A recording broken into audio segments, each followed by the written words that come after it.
যুবক কত খেলোয়াড়ের নাম জানে, কত খেলোয়াড়ের সব কিছু জানে, তার ব্যক্তিগত সকল তথ্য জানে, কিন্তু তার নিজের নবী সম্পর্কে তেমন কিছু জানে না। খোলাফায়ে রাশেদা সম্পর্কে জানে না, সাহাবীদের সম্পর্কে জানে না। মুসলমানের সন্তান ভাইয়েরা আমার, আমি আপনাদের কাছে করজোড়ে বিনতি করি, আপনারা খোলাফায়ে রাশেদা সম্পর্কে, নবীজি সাল্লাল্লাহু আলাইহি সাল্লাম সম্পর্কে, সিরাতে সাহাবা সম্পর্কে একটু পড়ুন, একটু অধ্যয়ন করুন। আপনার সম্বিত ফিরে আসবে, আপনার হুঁশ ফিরে আসবে। আপনি কাদের সন্তান, আপনি কাদের পেছনে আছেন, আপনি কার অনুসারী। আপনার পাগলামো, আপনার মাতলামো যদি কারোর জন্য করতে হয়, কারোর জন্য যদি ভালোবেসে আপনার পাগলামো করার প্রয়োজন হয়, তো মুহাম্মদ সাল্লাল্লাহু আলাইহি সাল্লাম ছাড়া পৃথিবীতে আর কেউ আপনার কাছে নাই। লা মুঝকো দেখা उनकी तरह अगर कोई है,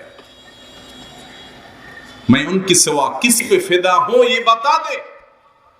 कवि बोलছেন, मैं उनके सिवा किस पे फिदा हूं ये बता दे। তাকে ছাড়া কার জন্য ভালোবেসে উতলা হয়ে আবেগে উচ্ছ্বসিত হয়ে পাগল পরা হয়ে যাব, আমার জীবনকে উৎসর্গ করে দিব, এরকম তিনি ছাড়া আর কে আছে? লা মুঝকো দেখা উনকি তারা আগার কোই হয়, আর কেউ তার মতো থাকলে দেখাও আমাকে। আল্লাহ তাআলা আমাদের ঈমানগুলোকে, ঈমানের চেতনাগুলোকে হেফাজত করার তৌফিক দান করুন। যুবক ভাইরা আমার, খেলাধুলা ইসলামে নিষেধ না।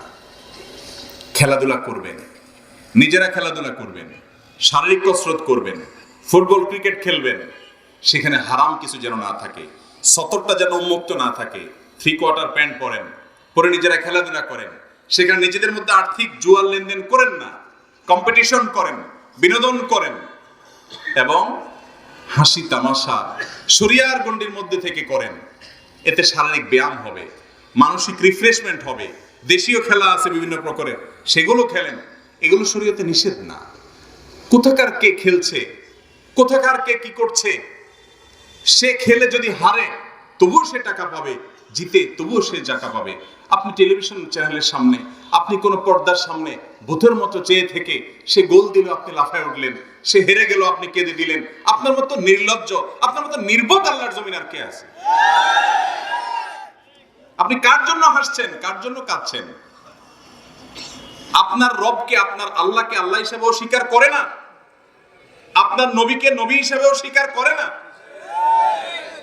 আপনার মায়ের চরিত্র নিয়ে সন্দেহ করা মানুষটা, সে অনেক নৈপুণ্য দেখাতে পারে, আপনি অন্তত তার ভক্ত কোনোদিন হতে পারেন না।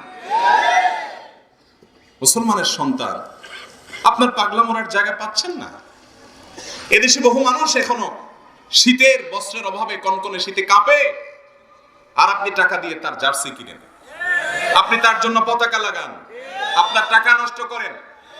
গরিবকে দেওয়ার দরকার নেই, গরিবকে দিতে মনে চায় না, সেই কলিজা নাই, দেওয়ার দরকার নাই। নিজের শরীরকে দেন, নিজের মায়ের জন্য একটা আইসক্রিম কিনে নিয়ে যান, নিজের বোনের জন্য একটা চকলেট কিনে নিয়ে যান, নিজের বাবার জন্য কিছু নিয়ে যান। জীবনে নিজের বাবার দিকে তাকায়া নির্মল ভালোবাসার হাসি কয়বার হেসে দিয়েছেন? নিজের মাকে ভক্তি করে, ভালোবেসে, শ্রদ্ধা করে কয়বার মা বলে ডেকে জড়িয়ে ধরেছেন? কয়বার নিজের ছোট ভাই বোনকে ভালোবাসা দিয়েছেন?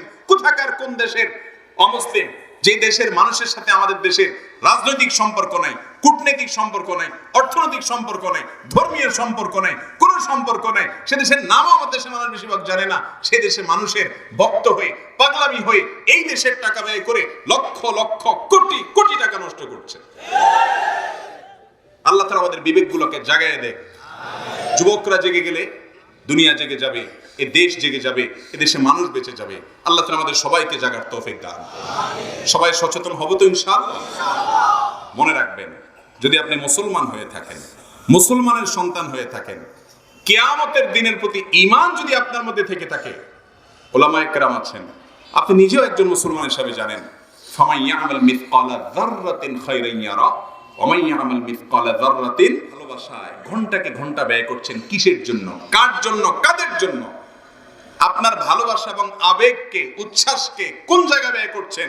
আবেগের এই অপব্যবহার, অপাত্রের ব্যবহার, অজায়গার ব্যবহার, এর অপচয়, এটার জন্য কিয়ামতের দিন হিসাব দেওয়া লাগবে।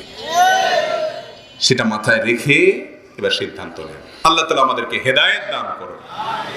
কিয়ামতের আগে বহু জোয়ার আসবে, বহু জোয়ার আসবে, এই জোয়ারে অনেক মুসলমানের ইমানি চেতনা এগুলো ভেসে চলে যাবে, মানুষ টেরও পাবে না। সেটা হয়তো খেলার নামে হবে, হয়তো পয়সা কামার নামে হবে, হয়তো অন্য কোনো নামে হবে, কিন্তু